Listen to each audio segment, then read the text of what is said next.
If I had to choose another country to live in, what city would be ideal for me?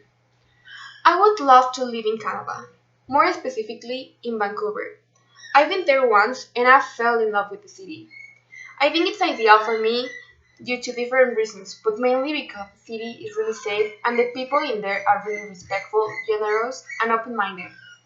Also, because you can move easily in public transport and go wherever you want to.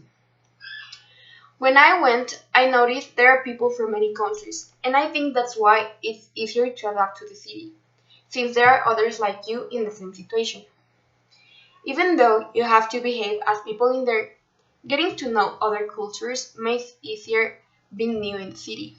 Although this depends mainly in the country you are living in, because people can be really intolerant and judge you with the stereotypes they have of migrants, and they tend to discriminate you.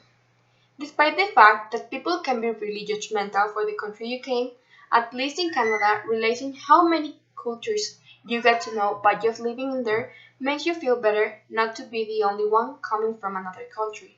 And it's also amazing and really interesting. That's another reason I would go to live to Vancouver, because it's a multicultural city. However, there's a problem with this. Canada is a really cold country, and a really disappointing, kind of sad fact about me is that I'm really sensitive with this climate. It affects me way too much, and I actually preferred hot weather for the same reason. Eventually, I would get used to it, and with the time, I wouldn't mind.